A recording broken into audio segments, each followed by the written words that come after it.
ನಮಸ್ಕಾರ ಎಲ್ಲರಿಗೂ. ಇವತ್ತು ಮೆನೋಪಾಸ್ ಮತ್ತು ಪೆರಿಮೆನೋಪಾಸ್ ಅಂದರೆ ಏನು ಅನ್ನೋದನ್ನು ತಿಳ್ಕೊಳ್ಳೋಣ. ಮೆನೋಪಾಸ್ ಅಂತಂದರೆ ನಮ್ಮ ಋತುಚಕ್ರ ನಿಲ್ಲುವಂಥ ಒಂದು ಸ್ಟೇಜು. ಪೆರಿಮೆನೋಪಾಸ್ ಅಂದರೆ ಇದಕ್ಕಿಂತ ಮುಂಚೆ ಒಂದು 4ರಿಂದ 8 ವರ್ಷ ಮುಂಚೆಯಿಂದ ನಮ್ಮಲ್ಲಾಗುವ ದೈಹಿಕ ಮತ್ತು ಮಾನಸಿಕ ಬದಲಾವಣೆಗಳು.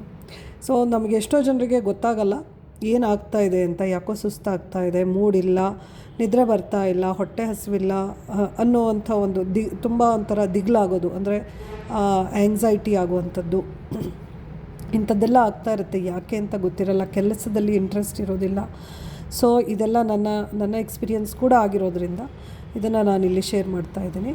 ಸೊ ಇದರಿಂದ ನಾವು ಹೇಗೆ ಓವರ್ಕಮ್ ಮಾಡೋದು ಅನ್ನೋದನ್ನು ನೋಡೋಣ. ಸೊ ಇದು ಸಾಧಾರಣವಾಗಿ 35ರಿಂದ ಪೆರಿಮೆನೋಪಾಸ್ ಶುರುವಾಗುತ್ತೆ. 52-55 ವರ್ಷದವರೆಗೂ ಮೆನೋಪಾಸ್ ಅನ್ನೋದು ನಿಲ್ಲುತ್ತೆ.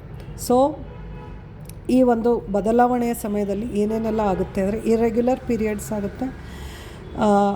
ಅಂದರೆ ನಿಮಗೆ ಗೊತ್ತಿರಬೇಕು, ನಾವು ಮಂತ್ಲಿ ಏನು ಪೀರಿಯಡ್ಸ್ ಆಗ್ತೀವಿ ಅದು ಇರ್ರೆಗ್ಯುಲರ್ ಆಗಿ, ಅಂದರೆ 28 ಸೈಕಲ್ಲು 30ಕ್ಕೆ ಹೋಗುತ್ತೆ, 35 40ಕ್ಕೆ ಹೋಗುತ್ತೆ, 60 ದಿನಕ್ಕೆ ಹೋಗುತ್ತೆ. ಸೊ ಈ ರೀತಿ ಒಂದು ಸರಿ ನೆಕ್ಸ್ಟ್ ಮಂತಿಂದ ಕರೆಕ್ಟಾಗಿ ಆಗ್ತೀವಿ, ಮತ್ತು 2 ಮಂತ್ ಹೆಚ್ಚು ಕಮ್ಮಿ. ಸೊ ಈ ರೀತಿ.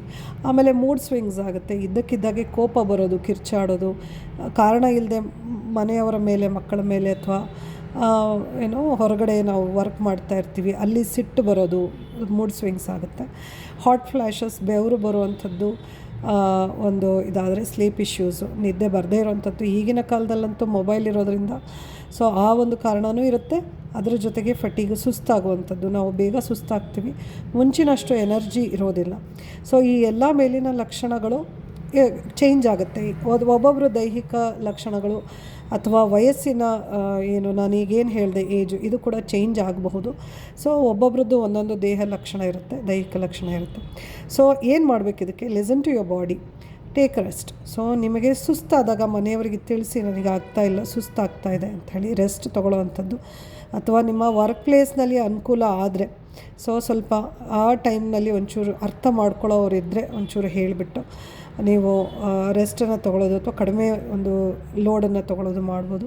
Nourish with regular right food, regular and right food. Protein, iron deficiency ಇರುತ್ತೆ ಕೆಲವರಲ್ಲಿ, ಅದು ಗೊತ್ತಾಗಿರಲ್ಲ, ಇವಾಗ ಅದು ಹೈಲೈಟ್ ಆಗುತ್ತೆ. ಸೊ ಹಾಗಾಗಿ ಪ್ರೋಟೀನ್ ಇಂಟೇಕ್ ಮತ್ತು ಐರನ್ ಇಂಟೇಕನ್ನು ಜಾಸ್ತಿ ಮಾಡಿ, ಅದ್ರ ಜೊತೆಗೆ ಶುಗರ್ ಮತ್ತು ಕಾಫಿ, ಟೀ ಮತ್ತು ಜಂಕ್ ಫುಡನ್ನು ಆದಷ್ಟು ಕಡಿಮೆ ಮಾಡಿ. ಅದರ ಜೊತೆಗೆ ವಾಕ್, ಯೋಗ, ಸ್ಟ್ರೆಚ್. ಸೊ ನೀವು ಎಷ್ಟು ಮೂವ್ ಮಾಡ್ತೀರಾ ಅಷ್ಟು ನಿಮ್ಮ ದೇಹಕ್ಕೆ ಒಳ್ಳೆಯದು, ಮನಸ್ಸಿಗೂ ಹಗುರ ಆಗುತ್ತೆ. ಮನಸ್ಸಿರಲ್ಲ ಖಂಡಿತವಾಗಿಯೂ, ಯಾಕೆಂದರೆ ನಮಗೆ ಫೆಟೀಗ್ ಇರುತ್ತೆ. ಈ ಫೆಟೀಗ್ ಇರೋದರಿಂದ ಇವೆಲ್ಲ ಮಾಡಲಿಕ್ಕೆ ಮನಸ್ಸು ಆಗೋದೇ ಇಲ್ಲ. ಆದರೂ ನಿಮ್ಮ ಹೆಲ್ತಿಗೋಸ್ಕರ ನೀವು ತುಂಬ ಕಷ್ಟದ ಅನಿಸುತ್ತೆ ಇದು, ಆದರೂ ನೀವು ಮಾಡಲೇಬೇಕಾಗತ್ತೆ. Practice mindfulness and deep breathing. ಯಾಕೆ ಮಾಡ್ತಾ ಇದ್ದೀವಿ, ಏನು ನಡೀತಾ ಇದೆ, ಇನ್ನೇನು ಮಾಡಬೇಕು, ಮುಂದೇನು ಮಾಡಬೇಕು, ಅಥವಾ ನಾನು ಮಾಡ್ತಾ ಇರೋದು ಸರಿನಾ, being mindful is very important. At the same time seek medical guidance. ತೀರಾ ನಿಮಗೆ ತಡ್ಕೊಳಕ್ಕಾಗದೇ ಇರೋವಂಥ ಕೆಲವು ಸುಸ್ತಾಗ್ತಾ ಇದೆ, ಅಥವಾ ನಿದ್ದೆ ಬರ್ತಾ ಇಲ್ಲ, ಅಥವಾ ಇನ್ನೇನಾದರೂ ತೊಂದರೆ ಆದಾಗ ಎಕ್ಸೆಸ್ ಬ್ಲೀಡಿಂಗ್ ಆಗುತ್ತೆ, ಆ ಟೈಮ್ನಲ್ಲಿ ಕೂಡ ನೀವು ಖಂಡಿತವಾಗಿಯೂ ಡಾಕ್ಟ್ರ್ ಹತ್ರ ನೀವು ಹೋಗಲೇಬೇಕಾಗುತ್ತೆ. ಸೊ ಇದಕ್ಕೆ ಇನ್ನೂ ನೀವು ಜಾಸ್ತಿ ನಿಮಗೆ ಈ ವಿಷಯ ಬೇಕು ಅನ್ನೋ ಹಾಗಿದ್ರೆ, ಅಥವಾ ನಿಮಗೆ ಎಕ್ಸಸೈಸ್ ಮಾಡಲಿಕ್ಕೆ ಮನಸ್ಸಿಲ್ಲ, ಅಥವಾ ಏನಾದ್ರು ಒಂದು ರೆಗ್ಯುಲರಾಗಿ ಮಾಡಬೇಕು ಅಂತ ಅನಿಸಿದ್ರೆ ಖಂಡಿತವಾಗಿಯೂ ನನ್ನನ್ನು ನೀವು ಕಾಂಟ್ಯಾಕ್ಟ್ ಮಾಡಬಹುದು. Only for the ladies it is.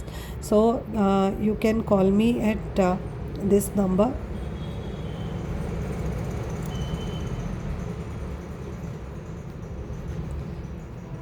So ನೀವು ಈ ನಂಬರ್ಗೆ ನನಗೆ ಕಾಲ್ ಮಾಡಿ, ಮತ್ತು ಇದರಲ್ಲಿ ನಾವು ಮತ್ತು ಗೈಡೆನ್ಸನ್ನು ಕೊಡ್ತೀವಿ. ಮತ್ತು ಎಟ್ ದ ಸೇಮ್ ಟೈಮ್ ನಿಮ್ಮ ಆರೋಗ್ಯವನ್ನು ಕಾಪಾಡ್ಕೊಳ್ಳಿ.